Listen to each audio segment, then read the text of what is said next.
Bismillahirrahmanirrahim, em nome de Allah, o Clemente, o Misericordioso. Vamos falar sobre hoje Jesus Cristo, que paz de Deus esteja sobre ele, segundo as crenças islâmicas. Como nós sabemos que Jesus Cristo, que paz de Deus esteja sobre ele, não é só um profeta do cristianismo, mas também é um profeta para os muçulmanos. Na verdade, a fé dos muçulmanos não é completa até acreditar em todos os profetas, tanto em Abraão, Ismael, Jacó, Moisés, Davi ou Salmão, muitos outros profetas, incluindo Jesus Cristo, que paz de Deus esteja sobre eles todos. E Islã enfatiza muito, na verdade, de acreditar tanto nos livros anteriores, e é por isso, entre os artigos de fé, os dois artigos importantes são ligados com os povos anteriores. Um é os livros que foram revelados ao longo do tempo por profetas, para profetas, por Deus Todo-Poderoso. E o segundo artigo importante é acreditar em todos os profetas. Isso também é muito importante. É por isso, muitas das vezes, quando as pessoas têm uma concepção que quando as pessoas querem aceitar o islamismo, eles ficam com um certo receio, né? Será que aceitando o islamismo vou ter que deixar completamente isolar, abandonar o profeta Jesus e acreditar no profeta Muhammad? Ou eu vou, será que Islã quer dizer escolher um profeta e deixar o outro profeta? É representado como fosse Jesus para o cristianismo, Muhammad para o Islã. Que paz de Deus esteja sobre eles todos. Mas, na verdade, é contrário. Quando você aceita o Islã, você aceita todas as religiões, todos os profetas, todos os livros que foram revelados antes. Falando sobre Jesus Cristo, que é o nosso tema de hoje, vamos falar do início, sobre o nascimento de Jesus Cristo, que o Pai de Deus tenha sobre ela. No Islã, Maria é descrita como uma mulher piedosa e justa, que simboliza os crentes justos e abençoados com a inspiração divina. O Islã, então, afirma o nascimento sem pai de Jesus e rejeita totalmente a afirmação contrária do que seu nascimento foi ilegítimo. Enquanto o Islã reconhece o nascimento virginal de Jesus como um evento milagroso, ele não o considera antinatural. As leis da natureza nunca são quebradas. Ele apenas reflete a incapacidade do homem de compreender plenamente a ciência por trás de vários fenômenos observados na natureza. Numerosos cientistas já explicaram os nascimentos virgens. Isso é muito importante entender, que quando nós falamos que Jesus Cristo, que o Pai de Deus esteja sobre ele, nasceu sem pai, é um milagre. Sim, é um milagre. Mas nós não podemos, colocando isso uma base, dizer que sim, porque ele nasceu sem pai, então ele tem algum tipo de divinidade, ou ele merece ter algum tipo de divindade, ou ele pode ser considerado como uma pessoa especial do que qualquer outro profeta ou de qualquer. Nós sabemos que se isso fosse uma coisa que declarava ou que dizia que ele tem um tipo de divindade, então nós sabemos que ele, Jesus Cristo, pelo menos ele tinha mãe. Mesmo que ele nasceu sem pai, mas ele tinha mãe. E imagina o Adão, que nem tinha mãe, nem mãe, nem pai. E podemos considerar ele, então, muito mais alto divino do que Jesus. Mas isso não é um padrão de dizer ou de julgar algum tipo de divindade entre os profetas. Ele tinha, ele foi, em primeiro lugar, o Islã categoricamente rejeita se o nascimento de Jesus foi ilegítimo ou se foi de outra forma qualquer. Deus disse que não, isso foi um milagre, mas sim, foi totalmente conforme as leis de natureza, porque as leis de natureza não são quebradas. Por isso, mesmo que ele nasceu sem o pai, mas isso ainda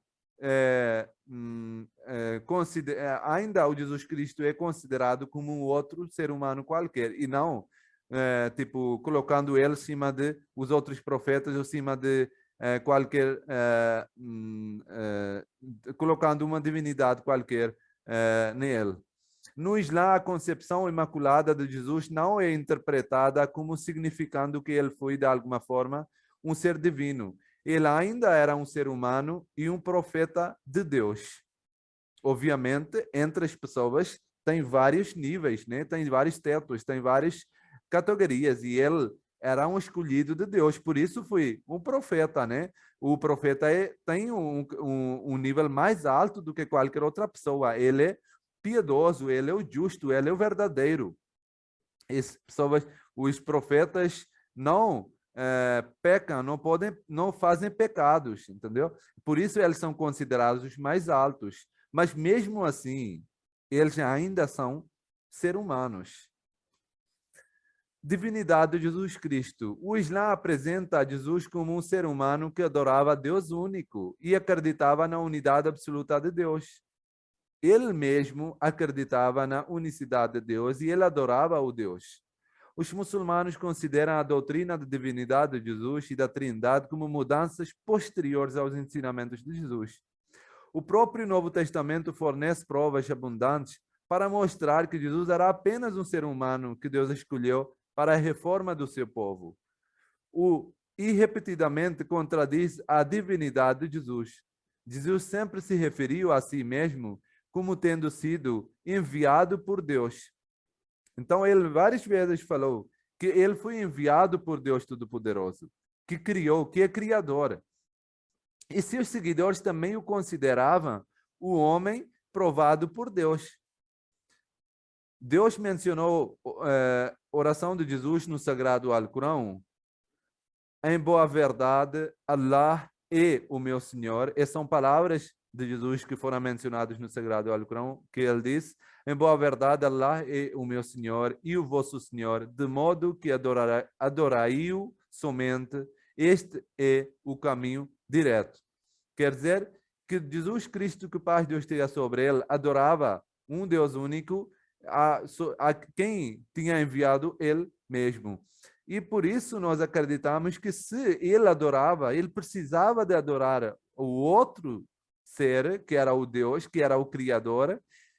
Se ele era dependente do outro ser, então ele não pode ser independente, ele não pode ser eterno, porque ele foi criado. E quem é criado não pode ser eterno. Então, quem não é eterno não pode ser Deus, não pode ser perfeito. Filho de Deus. Ele foi, sem dúvida, chamado de Filho de Deus, mas este título só foi empregado metaforicamente e, de fato, é usado para todos os escolhidos de Deus na Bíblia. Por exemplo, na Bíblia é mencionado: bem-aventurados os pacificadores, porque eles serão chamados filhos de Deus. É bem claro nesse livro Mateus, na Bíblia, quando foi falado que bem-aventurados os pacificadores, os que são que chamam para as pessoas para a paz, que trazem paz no mundo, que são contra qualquer tipo de destruimento, qualquer tipo de maldade, que sempre estão espelhando a palavra de Deus, que estão sempre tentando estabelecer ordem na terra. Eles são chamados filhos de Deus. É por isso, muitas das vezes, os povos amados ou os profetas foram chamados filhos de Deus na Bíblia. Eu tenho colocado aqui mais um exemplo. Então dirás o faraó a Faraó, Faraó, Faraó, assim diz o Senhor, Israel é meu filho, meu primogênito.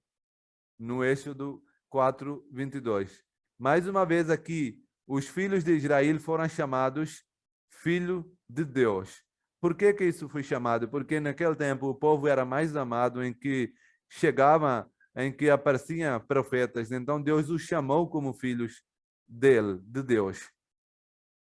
Como foi mencionado anteriormente, segundo o Sagrado Alcorão, o Jesus orou a Deus com todos os outros indivíduos tementes a Deus, como todos os outros indivíduos tementes a Deus. Por isso, ele ele adorava um Deus único, ele amava o Deus, ele era preferido por Deus, ele foi escolhido por Deus para ser profeta, por isso Deus o chamou como meu filho, porque ele estava fazendo o trabalho de Deus na terra, ele estava representando Deus na terra, por isso Deus o chamou como filho, mas nada mais do que um ser justo, um ser humano que era piedoso, um ser humano que era virtuoso, mas não que era o Deus, o Filho de Deus, ou que ele era fisicamente ligado com Deus, mas sim, ele era espírito, e todos nós somos filhos de Deus. Se chamado por filho de Deus era considerado algo muito importante, ou era algo que poderíamos referir à divindade, então por que não podemos referir divindade aos filhos de Israel, ao Elias ou outros profetas que foram chamados como filho de Deus? Por que que nós escolhemos somente ele? Então, isso também, mais uma vez, como foi no caso de nascimento de Jesus, como eu falei, que até o Adão também nasceu sem pai, né? Ele nasceu, na verdade, até sem mãe, né? E nós não referimos a divindade a ele. Da mesma forma, foram outros profetas que foram chamados também como filhos de Deus, e nós não chamamos eles também que eles são fisicamente filhos de Deus, mas levamos uma forma metafórica, não é? Explicamos de uma forma metafórica. E nós devemos fazer da mesma coisa com como quando foi usado para Jesus Cristo também. Além disso, Jesus não tinha conhecimento do futuro. Na Bíblia ele diz: quanto ao dia e a hora, ninguém sabe, nem os anjos, nem o céu, nem o Filho, senão somente o Pai. Marcos 3:32. Pois somente o ser divino possuía o conhecimento perfeito e completo. Quem criou as coisas tem o conhecimento completo. Quem é eterno, é de sempre e vai ser para sempre, ele pode ter o conhecimento, porque ele tem um conhecimento perfeito. Mas os seres humanos, mesmo que são profetas, eles são seres humanos e eles não podem ter o conhecimento perfeito das coisas. O uso semítico do Filho de Deus foi mal compreendido e esquecido, e disputas sobre o status exato de Jesus irromperam, como registrado no início da história da igreja. Falando sobre a missão de Jesus Cristo, que paz de Deus esteja sobre ela, o Sagrado Alcorão fala que a missão de Jesus estava confinada aos filhos de Israel. Mencionando a conversa com a Maria, Deus disse no Sagrado Alcorão: e falo a um mensageiro para os filhos de Israel, para dizer: eu venho a vos com o sinal da parte do vosso Senhor. Ele foi encarregado por Deus de reavivar o verdadeiro espírito da Torá e no coração dos israelitas e esclarecer quaisquer mal-entendidos sobre a lei. Ele purificou e revitalizou o judaísmo. Como Jesus era um seguidor de Moisés, ele não mudou ou rejeitou a lei mosaico. Como ele próprio disse: não cuideis que vim destruir a lei ou os profetas. Não vim abrogar, mas cumprir. Então, ele mesmo explicou isso, que eu estou aqui dando continuidade da missão de Moisés. Estou aqui cumprindo a missão de Moisés. E sabemos que o Moisés também foi enviado para israelitas, para a reforma do povo Israel. E por isso, Jesus Cristo, que o Pai de Deus esteja sobre ele, disse que eu não vim abrogar a lei, não vim mudar ou destruir a lei, mas sim cumprir a lei. E por isso ele não deixava os seus discípulos de pregarem nas aldeias que não eram judaicas, nas aldeias que eram de outros povos. Ele sempre dizia para pregar a mensagem e ensinamentos de ele para os judeus, para os israelitas. E por isso o Sagrado Alcorão também falou que ele foi um mensageiro para os filhos de Israel, para dizer que eu venho-vos com um sinal de parte do vosso Senhor. Ele veio com vários sinais para trazer um renascimento entre os judeus. Ele veio trazer uma reforma. Ele veio reavivar o verdadeiro espírito de Torá nos corações dos judeus, dos israelitas. Falando sobre os milagres de Jesus Cristo, que paz de Deus esteja sobre ele, um dos milagres que é muito importante, que é dar vida aos mortos, é também muito importante entender, porque às vezes, levando esses milagres em consideração, há pessoas que colocam divindade de Jesus Cristo, dizendo que ele mostrava esses milagres, então ele deve ser considerado um mais alto, ou um profeta que tinha divindade, ou que era filho de Deus, ou que era Deus. O Sagrado Alcorão menciona vários milagres de Jesus Cristo. Por exemplo, aqui menciona um versículo em que Deus diz, é referido para o Jesus Cristo, em que o Jesus Cristo fala: eu venho a vos com um sinal da parte do vosso Senhor, eu curarei os cegos e os leprosos, e eu darei vida aos mortos, por mandado de Allah. Por certo, nisso está um sinal para vós, se fordes crentes. Os poderes de cura podem ser entendidos no sentido espiritual. Ele devolveu a visão àqueles que eram espiritualmente cegos e deu vida àqueles espiritualmente mortos. Jesus referiu-se especificamente aos fariseus da sua época como sendo cegos, porque, entre outras enfermidades, eles eram de natureza hipócrita. Deus Todo-Poderoso, quando menciona vários milagres, quando está referindo vários incidentes, nós temos que sempre entender que, como foi mencionado no início, Deus não faz algo, um milagre que é o antinatural. Então, Deus tem criado uma regra, Deus tem colocado uma lei que as pessoas que morrem, e é bem claro no Sagrado Alcorão também, que as pessoas que falecem, as pessoas que são mortos, nunca poderão voltar nesse mundo. Não podem voltar. Então, as pessoas que são mortos fisicamente não podem voltar. Por que Deus então está falando aqui que ele vai dar a vida aos mortos? Aqui nós temos que entender que Deus Todo-Poderoso está falando espiritualmente mortos. Está falando metaforicamente.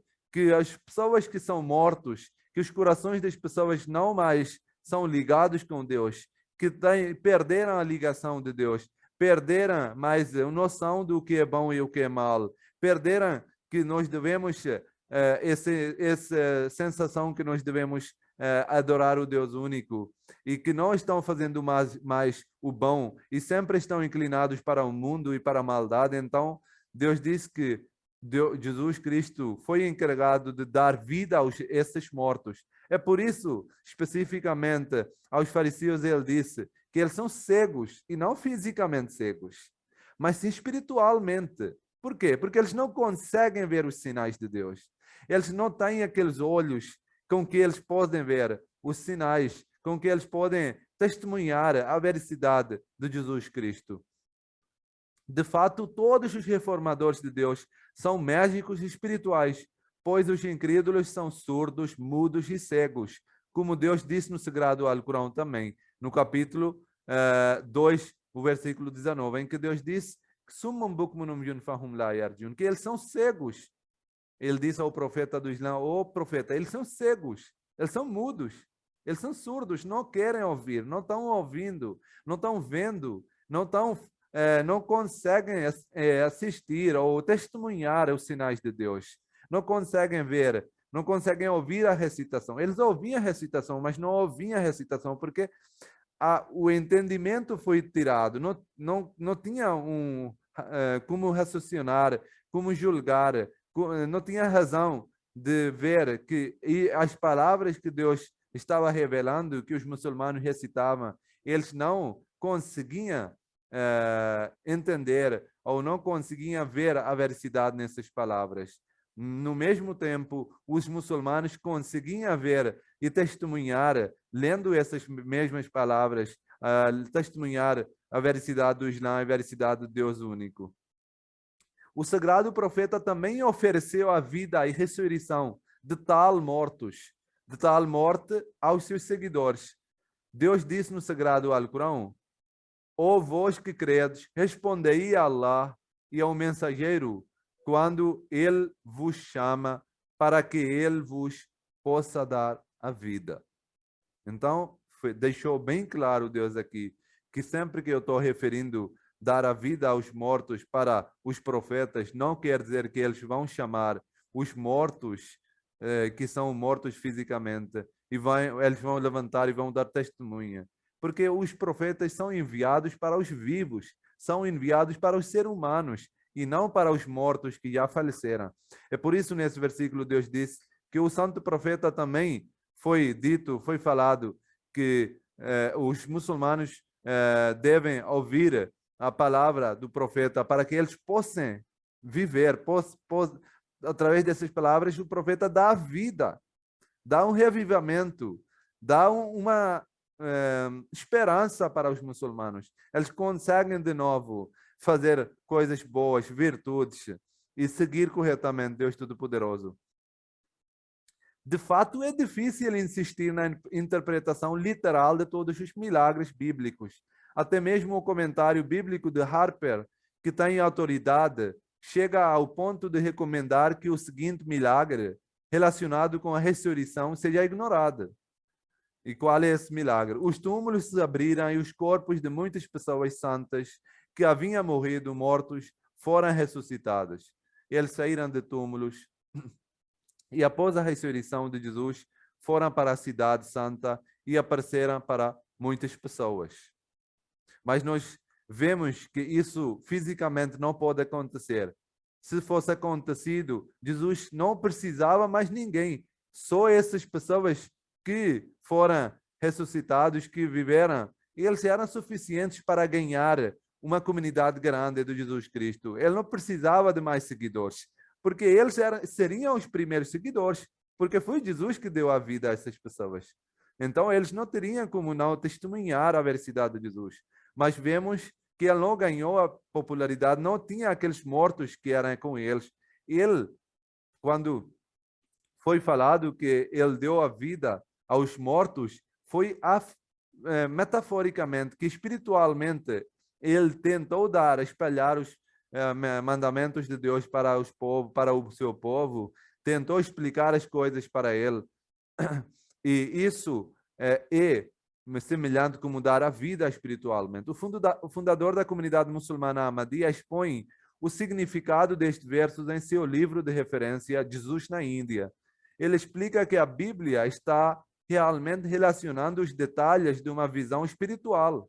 E na linguagem das visões, se alguém vê que os mortos saíram dos túmulos e fizeram para suas casas, fizeram um caminho para suas casas, a interpretação é que um prisioneiro seria libertado de sua escravidão e que ele seria resgatado das mãos dos seus perseguidores.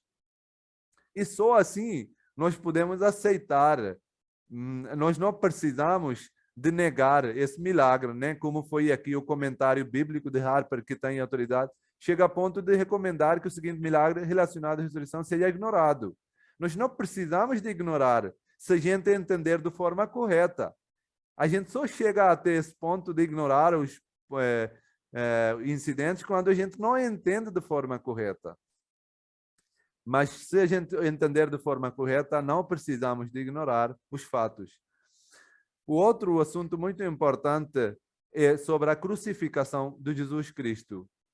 Os incrédulos, os que não aceitaram o Jesus Cristo, quiseram provocar sua morte na cruz, com o propósito de chamá-lo amaldiçoado.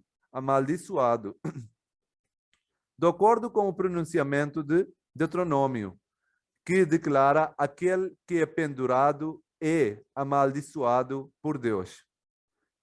Assim, sua morte na cruz confirmaria como um falso Messias. O islamismo contradiz a afirmação de que Jesus morreu amaldiçoado na cruz. Porque os que não acreditaram no Jesus, eles queriam provar que ele era falso. Eles queriam fazer tudo para provar que ele era Messias falso e que o Messias verdadeiro ainda há para vir. E por isso eles queriam fazer tudo. Nós sabemos, se a gente leu a Bíblia, que eles, quando foram para Pilatos, eles tentaram, com argumentos, convencer que sim, ele deve ser crucificado, porque ele é falso. Ele fala que ele é filho de Deus e etc. E atrás disso tudo, eles queriam provar que ele é amaldiçoado, porque ele morreu na cruz. Assim, nós acreditamos que Deus frustrou o plano dos incrédulos de Jesus, sobre Jesus, né? Os incrédulos de Jesus. Embora Jesus tenha sido pregado na cruz, ele não morreu nela. Ele foi removido da cruz em estado de inconsciência. Nós acreditamos que ele foi pregado na cruz, ele foi levado até a cruz, mas Deus criou várias consequências, várias situações, várias coisas que fizeram com que os incrédulos tiveram que tirar Jesus Cristo da cruz. E quando eles tiraram o Jesus Cristo da cruz, o Jesus ainda era vivo, só que era inconsciente. Aqui o versículo do Sagrado Alcorão também deixa muitos sinais bem claros sobre esse incidente. E por terem dito, nós matamos o Messias, Jesus, filho de Maria, o mensageiro de Allah, quando de fato eles nem o mataram, nem puderam matá-lo por crucificação, mas fizeram com que eles aparecesse como um crucificado. E os que sobre isso diferem, por certo, estão em um estado de dúvida acerca do caso. Eles não têm dele conhecimento definido, mas apenas seguem uma conjetura. E eles certamente não o mataram. Deus deixa bem claro que eles tentaram fazer o máximo e disseram que nos matamos, mas eles não conseguiram matar. Jesus Cristo foi tirado num estado de inconsciência e depois ele ficou lá por 3 dias e ele, depois de curar, nós sabemos que ele foi colocado no túmulo por 3 dias para curar. Nós acreditamos que ele, nesses 3 dias, ele conseguiu recuperar e que no estado de estado de inconsciência ele voltou para ser consciente e depois ele migrou para um outro lugar para que os judeus não pegassem de novo o Jesus Cristo e crucificar de novo, né? Segundo o Islã, Jesus não pregou a salvação através da expiação dos pecados por sua morte na cruz. O Sagrado Alcorão diz: e nenhuma alma portadora de carga pode levar a carga de outra. E se uma alma pesadamente carregada chamar por outra para levar a sua carga, nada dela será carregada pela outra, mesmo que seja um parente. Esta filosofia de alguém expiar os pecados do outro é enfaticamente rejeitada também no Antigo Testamento. Os pais não morrerão pelos filhos, nem os filhos pelos pais, cada um morrerá pelo seu pecado. É bem claro que Deus diz aqui que cada um vai sofrer as consequências dos seus pecados. A alma que pecar, essa morrerá. O filho não levará a iniquidade do pai, nem o pai levará a iniquidade do filho. A justiça do justo ficará sobre ele, e a impiedade do ímpio cairá sobre ele. Isqueil. Nesses versículos do Velho Testamento, Antigo Testamento, é bem claro que e nós sabemos também que Jesus Cristo também pregou isso, que cada um vai carregar a sua cruz e que nenhuma alma vai carregar os pecados dos outros. E essa crença também é rejeitada categoricamente, segundo o Sagrado Alcorão. E por isso nós não vemos nenhuma necessidade de ele ser crucificado para morrer para os outros. Porque se ele era para morrer, por que ele fazia orações? Por que ele estava pedindo a Deus para tirar esse corpo?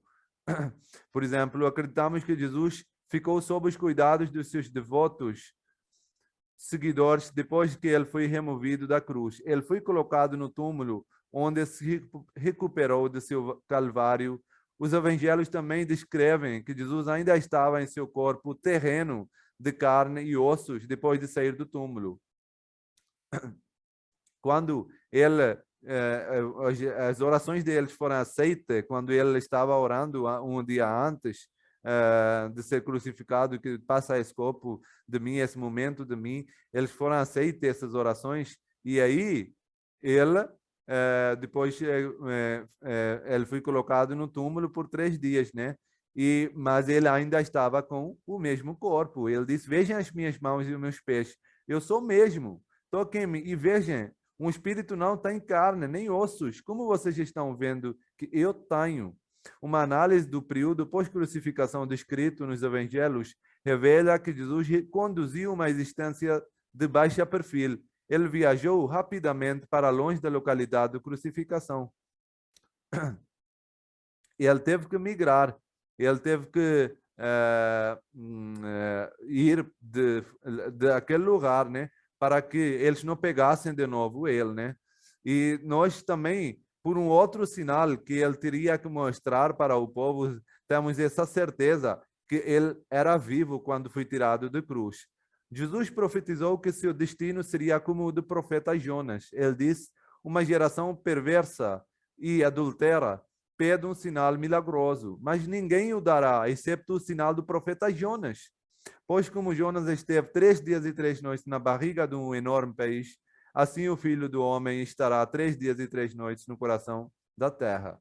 O sinal de Jonas está relacionado na Bíblia. O Senhor providenciou um grande peixe para engolir Jonas, e Jonas esteve dentro do peixe 3 dias e 3 noites. De dentro do peixe, Jonas orou ao seu Senhor, seu Deus. O sinal dado aos ninivitas, moradores de Nínive, por Jonas, foi salvo de certa morte. Ele permaneceu por um período de tempo em perigo, mas acabou se recuperando. Ele entrou vivo na barriga do peixe, permaneceu vivo por um tempo e saiu vivo. Agora, Jesus disse que vai ser o mesmo caso comigo. Ele disse que não vai ser mostrado nenhum milagre para eles, para o povo, geração perversa, mas sim, o único milagre que eu vou mostrar, o único sinal, é o sinal de Jonas.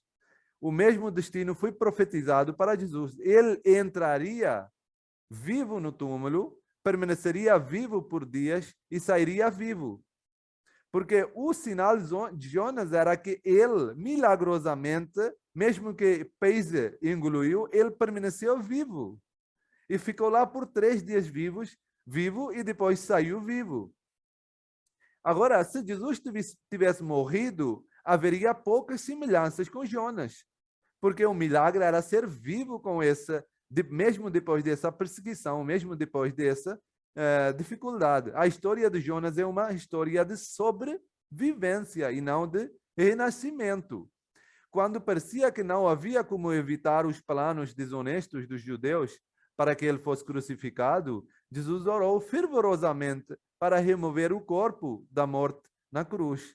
Jesus tinha plena confiança de que suas orações no jardim de Getsemane seriam aceitas, como ele mesmo disse a seus discípulos: se você acreditar, receberá tudo o que pedir em oração.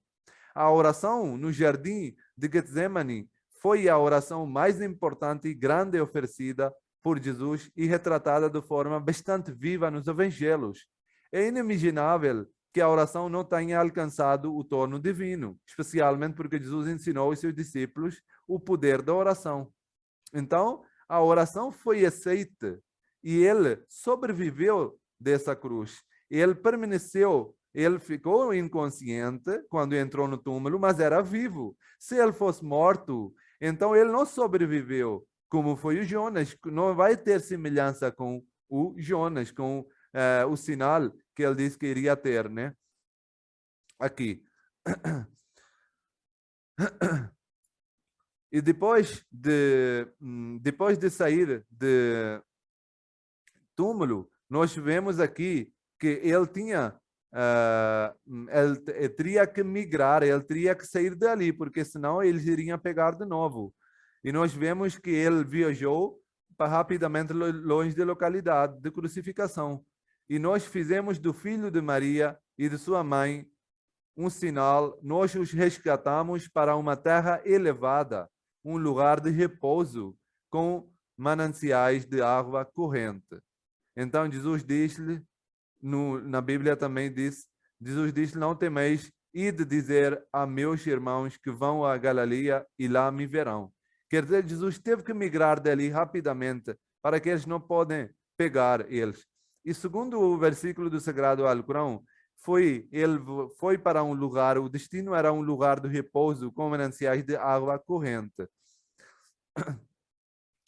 Segundo a Bíblia, Jesus foi enviado para ovelhas perdidas de casa de Israel.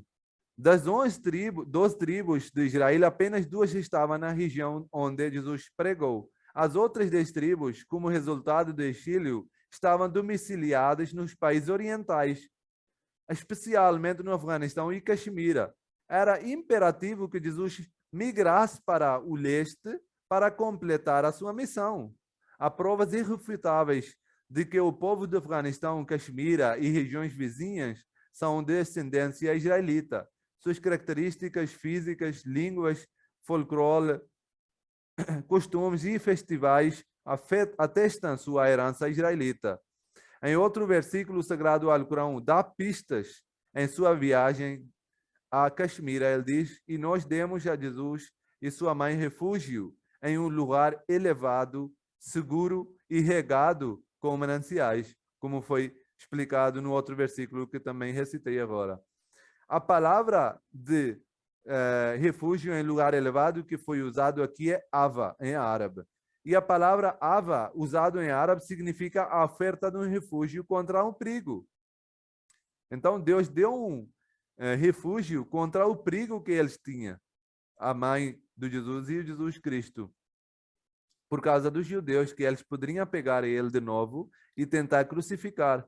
Novamente encontramos no Sagrado Alcorão as palavras que mostram que, em resposta a uma pergunta de Deus, se ele tivesse ensinado o povo a levá-lo, ou seja, a Jesus, como Deus, Jesus afirmaria, foi testemunha de suas ações enquanto vivi no meio deles, mas como tu me fizeste morrer, tu os vigiaste.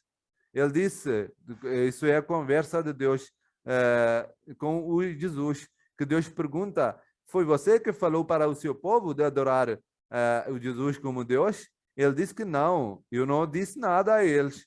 Enquanto eu estava entre eles, eu não disse nada disso. Eu estava a testemunho. Mas assim que você me fizeste morrer, era você que estava vigiando. Estas palavras nos dizem claramente que os seguidores do cristianismo se afastaram dos ensinamentos e tiveram várias ramificações de Jesus após sua morte. Porque enquanto Jesus era entre eles, segundo o Sagrado Alcorão, eles eram ligados com a religião, eles eram ligados com Jesus e com ensinamentos divinos. Mas tudo o que aconteceu, todas as mudanças, todas as intervenções na religião foram depois da morte de Jesus. Então, quer dizer, o Jesus, depois do falecimento de Jesus, que aconteceram as coisas que trouxeram várias mudanças na igreja, né? Acreditamos que a ascensão física de Jesus ao céu é uma interpolação posterior. O termo céu é usado para a felicidade espiritual que os piedosos desfrutam após uma vida mortal. Mais uma vez, isso foi levado, essa interpretação física, depois, posteriormente. O original era esse, que ele foi levado para o céu, porque todos os profetas, depois do falecimento, são levados para o céu, porque o céu é onde eles têm a felicidade eterna, onde eles encontram com Deus Todo-Poderoso, que é a vida de um justo depois do falecimento. E Deus também deixou bem claro no Sagrado Alcorão que o Jesus Cristo e todos os outros profetas faleceram. Tem muitos versículos do Sagrado Alcorão que provam que Jesus Cristo faleceu, morte natural. Por exemplo, aqui tem um versículo que eu vou mencionar. E Muhammad, sallallahu alaihi wasallam, é apenas um mensageiro de Deus. Na verdade, todos os mensageiros já faleceram antes dele. Se não ele morrer ou for morto, você voltará para trás? Esse versículo deixa bem claro que o Jesus Cristo também já faleceu. O raciocínio deste versículo é o seguinte: se é necessário para um profeta viver para sempre neste mundo, então apresenta um exemplo de tal profeta do passado. Se Jesus fosse considerado como uma exceção a isto, o versículo perderia seu significado. No final, para acabar, vou só ler aqui um extrato pequeno, um trecho sobre o túmulo de Jesus Cristo. A presença de Jesus na Índia está registrada na antiga literatura indiana e os registros de Caxemira. Ele era conhecido como Jushu, que é o Jesus, né? Jushu é a palavra que é usada lá, dos filhos de Israel. Registra-se que um grande número de pessoas reconheceu sua santidade e piedade e essas pessoas tornaram seus discípulos. Segundo a crença de muçulmanos, da comunidade muçulmana Ahmadiyya, a missão de Jesus foi concluída. Ele morreu uma morte natural em Caxemira, Índia. Segundo o dito do santo profeta Muhammad, que paz de Deus tenha sobre ele disse que o Jesus Cristo viveu 120 anos. Ele faleceu com 120 anos de idade. O livro é Kanzul Amal. O túmulo de Jesus, conhecido como o túmulo do profeta Yusuf, como foi usado aqui, Yusuf, ainda existe no bairro Khanayar da cidade de Srinagar, na Caxemira. Ele tem sido venerado por séculos. Os habitantes locais se referem ao túmulo como Hauzabal, que significa o túmulo honrado. Então, nós acreditamos, segundo a crença islâmica, que Jesus Cristo, que paz de Deus esteja sobre ele, viveu uma vida como um profeta. Ele teve perseguição, mas ele completou a sua missão. Porque se nós não referirmos para Jesus que ele não conseguiu concluir a sua missão, nem conseguiu chegar até os 10 tribos que tinha saído de lá de Israel, né? de Terra Santa. Então, quer dizer que ele não conseguiu concluir a mensagem, ele não saiu de Jerusalém, né? Mas assim nós iríamos duvidar o poder de Deus, que ele não conseguiu que seu profeta chegasse até o seu objetivo.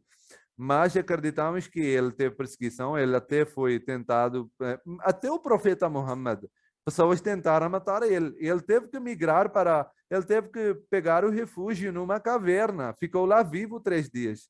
Ninguém chama que ele ficou morto lá 3 dias e depois ressuscitou e voltou para o povo.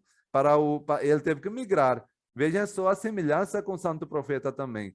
Antes de migrar, ele teve 3 dias na caverna, escondendo dos incrédulos, e depois escondendo com um perfil mais baixo, ele migrou para Medina, uma outra cidade, e depois ele ganhou lá popularidade também, ele ganhou seguidores também. Da mesma forma, Jesus tinha dado semelhança com Jonas também, que ele vai ser mostrado o sinal de Jonas, como ele conseguiu sobreviver depois de engolir o país, ele ficou vivo no ventre do país. O Jesus Cristo também ficaria vivo no túmulo, ele iria ser tirado da cruz em condição de vivo, em situação de vivo, e ele era inconsciente, e por isso nós vemos que quando os soldados colocaram a vela colocaram assim, furaram no costela do Jesus Cristo, de repente, dizem que de repente saiu sangue e água. Isso quer dizer que o coração ainda estava circulando de Jesus Cristo. Os ahmadis muçulmanos acreditam que Jesus, que paz de Deus esteja sobre ele, sobreviveu à crucificação e viajou em direção à Índia para continuar seu ministério entre os tribos perdidos de Israel. Além disso, afirmam que seu túmulo contendo seu corpo foi recentemente redescoberto na Índia, onde, por ser visto até hoje, pode ser visto até hoje. Os muçulmanos da comunidade Ahmadiyya também afirmam que esta crença não é apenas mantida pelo sagrado Alcorão e pelos ditos do santo profeta Muhammad, mas também mesmo pela própria Bíblia Sagrada.